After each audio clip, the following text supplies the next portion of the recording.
আল্লাহ রাসূল সাল্লাল্লাহু আলাইহি ওয়াসাল্লাম জমিনের মধ্যে আলো নিয়ে এসেছেন, হক নিয়ে এসেছেন। রব্বুল আলামিন তাকে হক দিয়ে পাঠিয়েছেন। কোরআন বলছে হুয়াল্লাযী আরসালা রাসূলাহু বিল হুদা ওয়া দীনিল হক, তিনি সেই আল্লাহ যিনি তার রাসূলকে পাঠিয়েছেন হেদায়েত দিয়ে এবং হক দিন, হক ধর্ম দিয়ে। কেন? লিইয়ুযহিরাহু, যাতে করে সেই হক দিনকে তিনি বিজয়ী করেন, তিনি প্রতিষ্ঠিত করেন।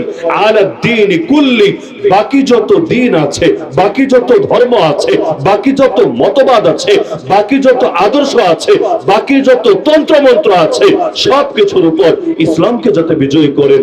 মানে ইসলাম হবে জিন্দা আর বাকি যত জাহেলি আদর্শ আছে সব হবে মুর্দা। এজন্যই আল্লাহ তার রাসূলকে হেদায়েত দিয়ে দুনিয়াতে পাঠিয়েছেন।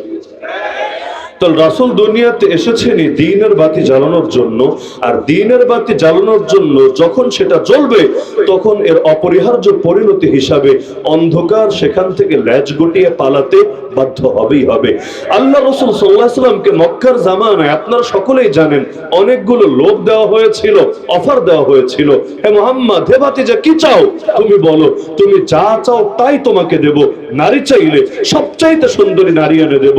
যদি তোমার সম্পদ লাগে তাও বলো, সম্পদের পাহাড় বানিয়ে দেব। আর যদি ক্ষমতা চাও সেটাও তুমি বলে ফেলো, আমরা তোমাকে নেতা বানিয়ে নেব, দারুন নদওয়া নামক পার্লামেন্টের সদস্য বানিয়ে নেব। তোমার মতামত ছাড়া কোন সিদ্ধান্ত, কোন আইন আমরা বাস্তবায়ন করব না। আর 4 নম্বরে, যদি তোমাকে জিনে ধরে থাকে তাও বলে ফেলো ভাতিজা, আমরা সবচাইতে ভালো কবিরাজ ডেকে এনে চিকিৎসা করাবো। নাউযুবিল্লাহ। আল্লাহ রাসূলকে এই যে 4টা অফার দেওয়া হলো, তিনি কি 4টা অফারের কোন একটা অফারও গ্রহণ করেছিলেন? নবী নারীর অফারও গ্রহণ করেন নাই, সম্পদের অফারও গ্রহণ করেন নাই, ক্ষমতার অফারও গ্রহণ করেন নাই। আর বাকি 4 নম্বরে যেটা দিয়েছে সেটা তো গ্রহণ করার প্রশ্নই আসে না। তো এই যে আল্লাহ রাসূলকে ক্ষমতার অফার দেওয়া হলো, গ্রহণ করলেন না কেন?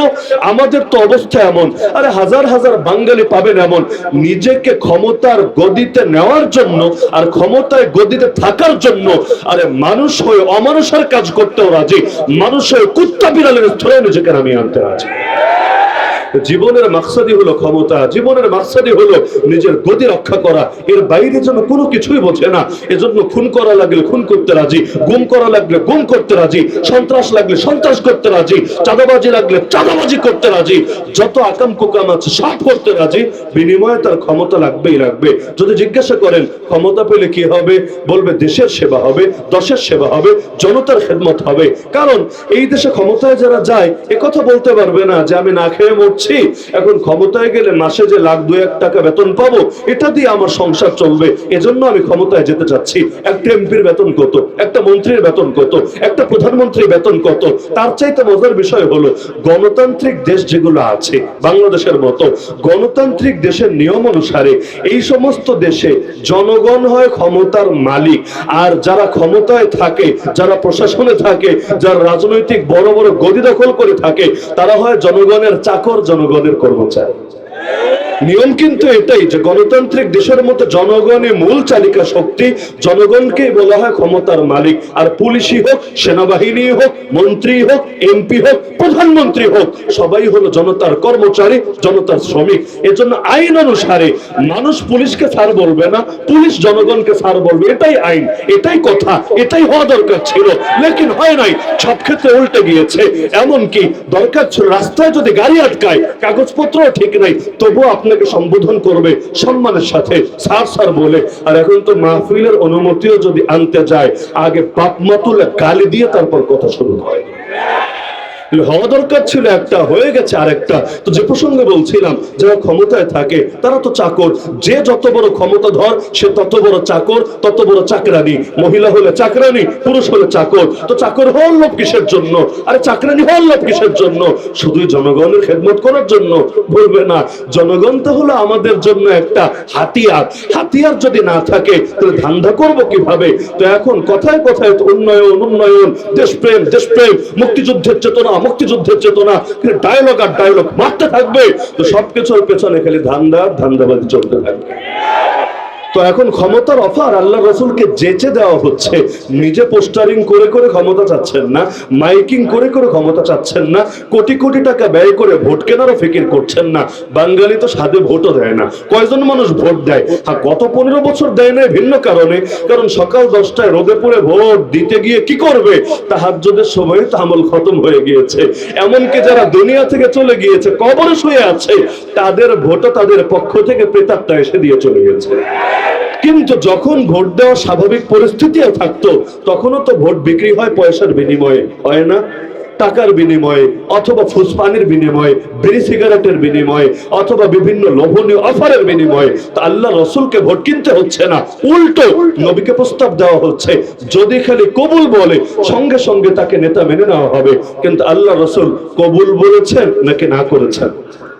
কেন না করলেন? যদি বলেন হুজুর মানুষ ক্ষমতা দিয়ে কি করবে, হুজুররা তো সারা জীবন মানুষের সামনে নত হয়ে শুধু থাকবে, হুজুরদের ক্ষমতার দরকার নাই, এটাই যদি বলেন ব্যাখ্যা, তাহলে মদিনায় যাওয়ার পরে আমার রাসূল রাষ্ট্রপ্রধান কেন হলেন, আমিরুল মুমিনিন কেন হলেন? সমস্ত নাগরিক যারা ছিল মদিনার মধ্যে, খালি মুসলমান বলেই কথা না, ইহুদি হোক, অন্যান্য ধর্মের লোক হোক, সকলের নেতা তিনি কেন হলেন? তার মানে ক্ষমতা নিয়ে তার অপছন্দনীয়তা আছে এমন না, উপরন্ত পাওয়ার ছাড়া আল্লাহর জমিন, আল্লাহর দিন বাস্তবায়ন করা কখনোই সম্ভব না। আরে পাওয়ার যদি না থাকে, স্বাধীনতা হয়ে গেল, বাংলাদেশে 54 বছরটা হয়ে যাচ্ছে প্রায়, লেকিন ক্ষমতা নাই বলেই তো এত এত চিৎকার করছেন কাদিয়ানীদের কাফের ঘোষণা করতে হবে, কাদিয়ানীদেরকে অমুসলিম ঘোষণা করতে হবে।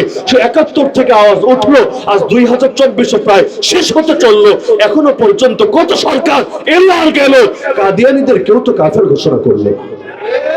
উল্টো সবাই টিটকারি মারতে শুরু করলো, কেউ বলতে শুরু করলো কে মুসলমান আর কে মুসলমান না। আরে এটা আমরা কেন নির্ধারণ করতে হবে?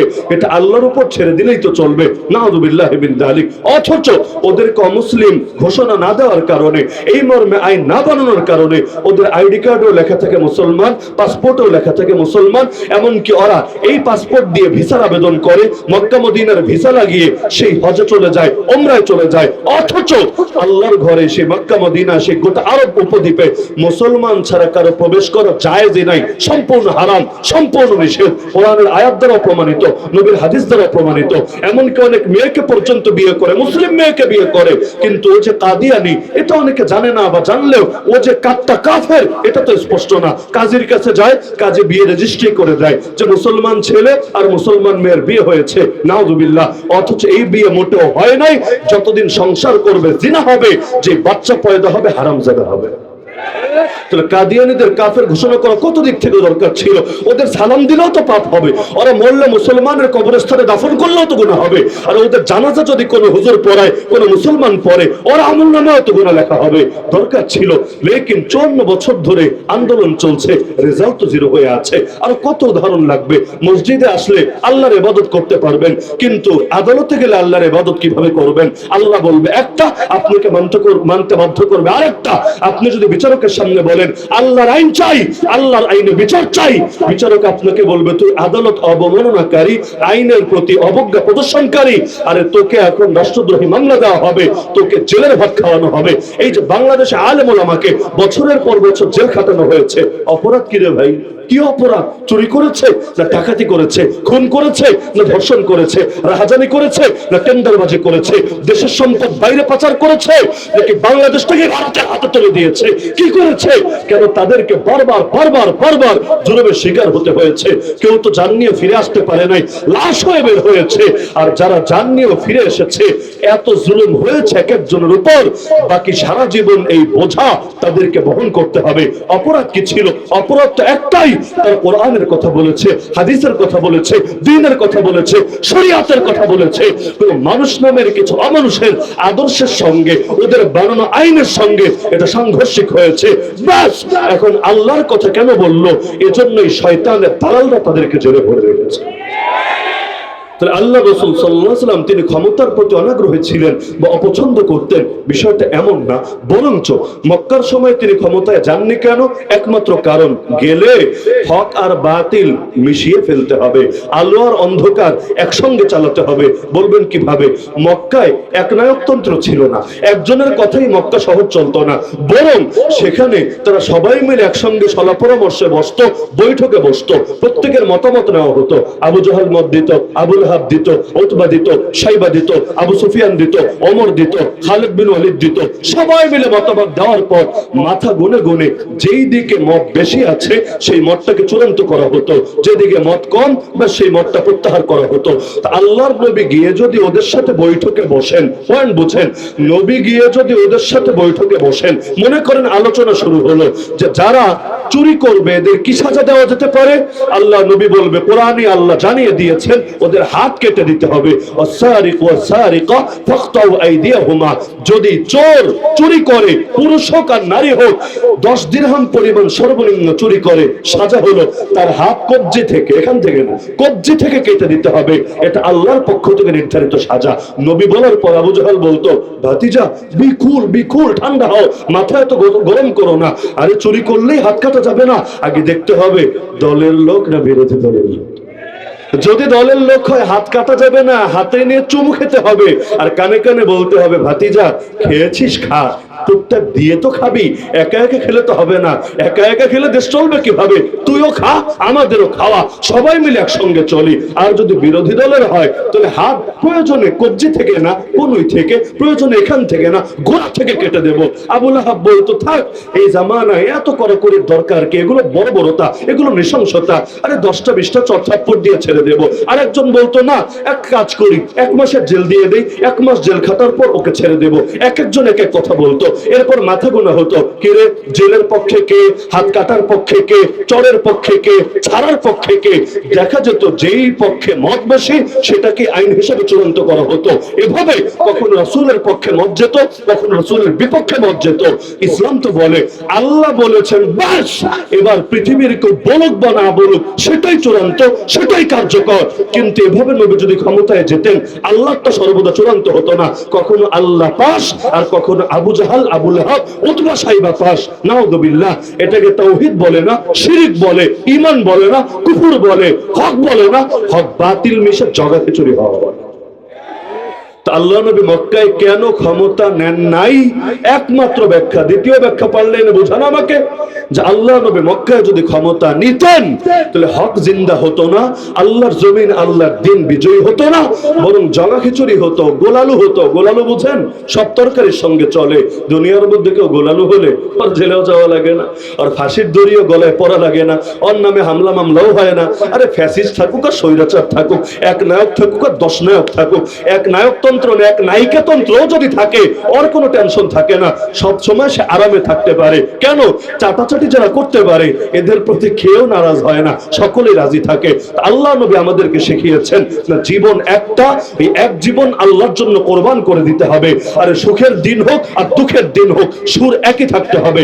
মক্কায় আমার নবী মায়ের খেয়েছেন, তারপরে যেই ভাষায় কথা বলেছেন, মদিনায় যখন গিয়েছেন ভাষা পরিবর্তন করেন নাই, একই ভাষায় কথা বলেছেন। কি শিখালো ইসলাম? যে তুমি বিজয়ী হও, তুমি পরাজিতই হও, তুমি মাজলুমি হও আর তুমি দেশের শাসকই হও, তোমার কথা চেঞ্জ হবে না, সুর চেঞ্জ হবে না, কোরআনের আয়াত চেঞ্জ হবে না, সব একই থাকবে। যদি দেখেন যে সরকার একটা ক্ষমতায় আসলে এক সুরে কথা বলে আর ক্ষমতা থেকে চলে গেলে সুর আবার সম্পূর্ণ চেঞ্জ করে ফেলে, বুঝবেন সে আল্লাহর নবীর খাঁটি ওয়ারিস না, সে ধান্দাবাজ ছাড়া কিছু না। এই যে মুসলমানের কথা সব সময় এক থাকবে, যদি লোকে গালি দেয় তো এই ভাষায় কথা বলবে, যদি লোকে হামলা মামলা চালায় তো একই ভাষায় কথা বলবে। আলহামদুলিল্লাহ, হকপন্থী উলামায়ে কেরামের দিকে তাকান, যখন বাংলা জমিনের জিহাদ শব্দকেও নিষিদ্ধ করে ফেলা হয়েছিল, ফেলা হয় নাই। জিহাদকে জঙ্গিবাদ বলে চালিয়ে দেওয়া হতো, জিহাদকে সন্ত্রাস বলে চালিয়ে দেওয়া হতো। আর হুজুর একটারে ধরে সামনে কয়েকটা বই সাজিয়ে রেখে বলতো জিহাদি বই পাওয়া গিয়েছে, মানে কি জানি কবিরা গুনাহ হয়ে গিয়েছে। আরে জিহাদি বই আবার কি জিনিস রে ভাই? যে কোরআনে নামাজ নিয়ে আয়াত আছে মাত্র 82টা, একই কোরআনে জিহাদ নিয়ে আয়াত আছে 484টা। তো যার সিনায় কোরআন আছে সে যদি 82টা নামাজের আয়াত নিয়ে বয়ান করে, যার সিনায় কোরআন আছে সে 484টা জিহাদের আয়াত গোপন রাখবে কিভাবে?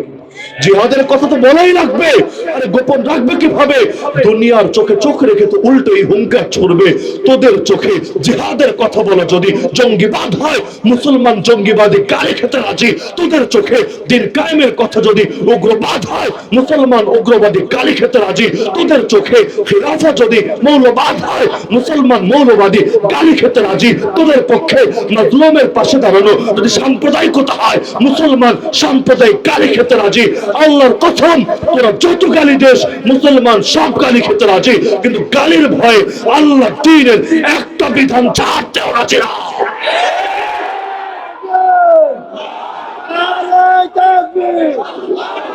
আল কোরআনের আলো, আল কোরআনের আলো, বিশ্ব নবীর হাতিয়ার, বিশ্ব নবীর হাতিয়ার, আহমদ শফির তলোয়ার। কত বড় দুঃখের কথা! কোরআন যে আমানত আমাদেরকে দিয়েছে, আল্লাহ রসুল যে আমানত আমাদেরকে দিয়ে গিয়েছেন, সাহাবায়ে কেরাম রক্তের বিনিময়ে যে আমানত ধরে রেখেছেন, দুনিয়ার বাতিলের গালির ভয়ে, হামলা মামলার ভয়ে মুসলমান সে আমানত ছেড়ে দেবে? আল্লাহ নবীর এক সাহাবী ছিলেন যার নাম জাফর রাদিয়াল্লাহু আনহু, বাবার নাম খাজা আবু তালেব, অর্থাৎ আলী রাদিয়াল্লাহু আনহু ভাই। এক জিহাদের মধ্যে আল্লাহ নবী তাকে সেনাপতি বানিয়েছিলেন। তার হাতে ছিল ঝান্ডা। জিহাদের ময়দানে তৎকালীন যুগে পতাকা হাতে রাখা লাগতো। কেন?